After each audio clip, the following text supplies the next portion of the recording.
नमस्कार। आप सबका हार्दिक स्वागत है।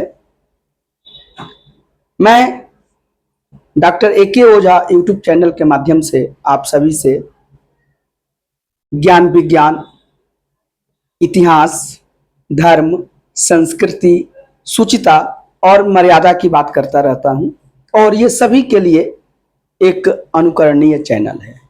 आज एक बहुत ही इंपॉर्टेंट विषय पर आपसे चर्चा करने जा रहा हूं और वह है राजनीतिक मर्यादा। देखिए, यही टॉपिक हमने आज दिया है, राजनीतिक मर्यादा। और अरसों से भारतीय जनमानस या भारतीय नागरिक इस चीज को देखने के लिए तरस गए थे, राजनीतिक मर्यादा।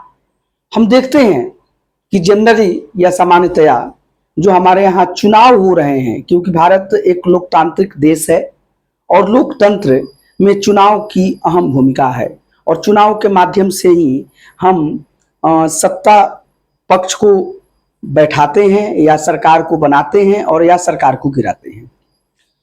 अभी 2024 में हाल ही में लोकसभा का चुनाव हुआ है और कुछ राज्यों में विधानसभाओं का भी चुनाव हुआ है और इसमें देखा गया कि सभी पक्षों ने राजनीतिक मर्यादा को और सांस्कृतिक शुचिता को तार तार कर दिया और हर तरह के उन्होंने शब्द बाण, व्यंग बाण या आरोप एक दूसरे पर लगाए। आज एक अनोखा उदाहरण देखने को मिला।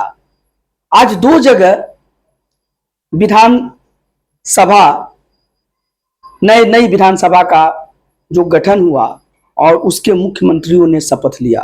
एक तो आपका आंध्र प्रदेश में चंद्रबाबू नायडू जी ने लिया, मुख्यमंत्री के रूप में वहां शपथ लिए, और दूसरा उड़ीसा में जो एक नए मुख्यमंत्री मोहन चरण मांझी जी ने शपथ ग्रहण लिया। मैं उड़ीसा की चर्चा करने जा रहा हूं और उड़ीसा में जहां मोहन चरण मांझी जी ने जो शपथ ग्रहण लिया, सबसे तो आम बात यहां पर रही कि वह एक बहुत ही सामान्य पृष्ठभूमि से आते हैं। उनके पिताजी सिक्योरिटी गार्ड थे और मोहन मांझी जी एक सरपंच से अपनी राजनीतिक सफर की शुरुआत करते हैं और इस मुख्यमंत्री पद पर पहुंचते हैं। तो इनको बहुत बहुत शुभकामनाएं और चंद्रबाबू नायडू जी को भी शुभकामनाएं, या जितने भी जो भी राजनीतिक जनप्रतिनिधि जीते हैं उन सभी को शुभकामनाएं। यहां मैं चर्चा कर रहा हूं कि जो शपथ ग्रहण हो रहा था उड़ीसा में, वहां पर नवीन पटनायक जी, जो उड़ीसा के 5 बार के मुख्यमंत्री रहे हैं, उनके पिताजी भी बिजू पटनायक जी वहां के मुख्यमंत्री थे और नवीन पटनायक जी भारतीय राजनीति में मर्यादा के लिए वर्षों तक याद किए जाएंगे और सभी राजनीतिक दलों के लिए या राजनीतिक लोगों के लिए या जनप्रतिनिधियों के लिए एक आदर्श के रूप में वो माने जाएंगे। आज वह जिस तरीके से मोहन मांझी जी के शपथ ग्रहण में वो जाते हैं, क्योंकि वही उन्हीं को हराकर और हटाकर मोहन मांझी जी वहां के मुख्यमंत्री बनते हैं, लेकिन जिस सौम्यता के साथ वहां पर वो जाते हैं उसकी जितनी भी प्रशंसा किया जाए वह कम पड़ेगा। और साथ ही साथ भारतीय जनता पार्टी को भी प्रशंसा देना होगा। उन्होंने बहुत ही गर्मजोशी से उनका स्वागत किया और वह दृश्य देखने लायक है और यह बहुत ही अच्छा लगा भारतीय राजनीति में, क्योंकि देखा जा रहा है कि जो पार्टियां हार जाती हैं वह ईवीएम को कोसती हैं और अपनी गलती कभी नहीं स्वीकारती हैं, बल्कि जो पक्ष जीतता है उस पर तमाम तरह के आरोप लगाते हैं। यहां तक कि अब शुभकामना देने का भी प्रचलन समाप्त हो चुका है एक दूसरे को।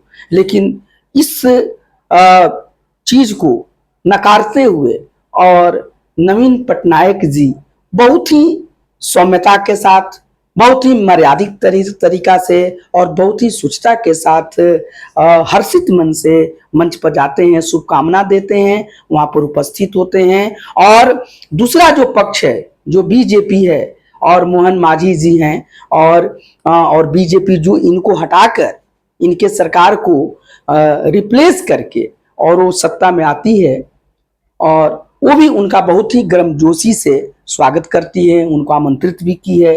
वहां पर अमित शाह जी जो भारत के गृह मंत्री हैं, जेपी नड्डा जी जो भारतीय जनता पार्टी के अध्यक्ष हैं, नितिन गडकरी, मोहन मांझी, सभी लोगों ने बहुत ही, राजनाथ जी भी थे, सभी लोगों ने बहुत ही गर्मजोशी से उनका स्वागत किया है। और इस तरीके से यह सभी के लिए अनुकरणीय है। भारतीय राजनीति में यह परंपरा आगे बढ़नी चाहिए। ठीक है, चुनाव लड़ा जाता है, चुनाव लड़ने में एक दूसरे पर आरोप भी लगाया जाता है और अपने पक्ष को रखने के लिए कभी कभी हम या जो राजनीतिक पार्टियां हैं वो अतिशयोक्ति में भी चली जाती हैं। लेकिन जब चुनाव हो गया तो ये कटुता समाप्त हो जानी चाहिए और सभी को देश के विकास में या राज्य के विकास में लग जाना चाहिए। और क्योंकि राज्य के विकास में या देश के विकास में सत्ता पक्ष और विपक्ष दोनों की समान भूमिका है और दोनों की जिम्मेदारी है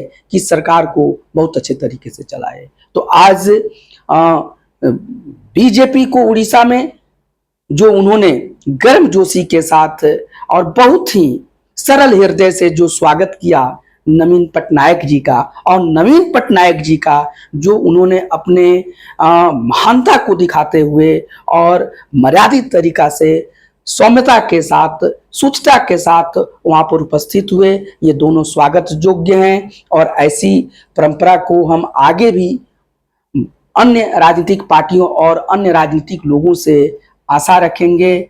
जय भारत माता।